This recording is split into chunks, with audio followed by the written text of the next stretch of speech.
দোস্ত, তাণ্ডব মুক্তির প্রথম দিনেই পেছনে ফেলেছে 2024 সালের ঈদ উল আজহায় মুক্তি পাওয়া দরদ সিনেমাকে। মুক্তির প্রথম দিনে সর্বোচ্চ আয়ের রেকর্ডটি এখন তাণ্ডব সিনেমার দখলে। দোস্ত, গত বছর মুক্তি পাওয়া দরদ সিনেমা মুক্তির প্রথম দিনে মাল্টিপ্লেক্স থেকে ইনকাম করেছিল 30,60,000 টাকা। অ্যান্ড বরবাদ সিনেমাটি মুক্তির প্রথম দিনে ইনকাম করেছিল 28,30,000 টাকা। তবে দোস্ত, জানলে আপনি অবাক হইতে পারেন যে তাণ্ডব সিনেমাটি মুক্তির প্রথম দিনেই আয় করেছে 36,74,000 টাকা। আপনি অবশ্যই কমেন্ট করে যাবেন যে তাণ্ডব কি পারবে বাংলা ইতিহাসের সেরা সিনেমা হতে।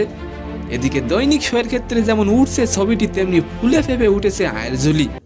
পরিচালক রায়হান রাফি তার নিজের ফেসবুকে একটি আয়ের কার্ড শেয়ার করেছেন। দোস্ত, সেখানে তিনি দাবি করেন বাংলা চলচ্চিত্রের ইতিহাসে মুক্তির প্রথম দিনে মাল্টিপ্লেক্স থেকে সর্বোচ্চ আয়ের রেকর্ড গড়ল তাণ্ডব। দোস্ত, 139টি সিনেমা হলের মধ্যে তাণ্ডব সিনেমাটি মুক্তি পেয়েছে 132টি হলে। ইতিমধ্যে দর্শক চাহিদা তুঙ্গে থাকায় বাড়ানো হয়েছে তাণ্ডবের শো। দোস্ত, অ্যাকশন থ্রিলার এই ছবিতে সাকিবের সাথে প্রথমবারের মতন কাজ করছেন সাবিলা নূর এবং ক্যামিও চরিত্রে অভিনয় করেছেন নিশো ও সিয়াম আহমেদ। তো সম্মানিত দর্শক, আজকের ভিডিওটি কেমন লাগলো অবশ্যই কমেন্ট বক্সে জানাবেন। আর ভিডিওটি যদি ভালো লাগে অবশ্যই একটি লাইক দিয়ে আমাদের চ্যানেলটিকে সাবস্ক্রাইব করে দিবেন। ধন্যবাদ।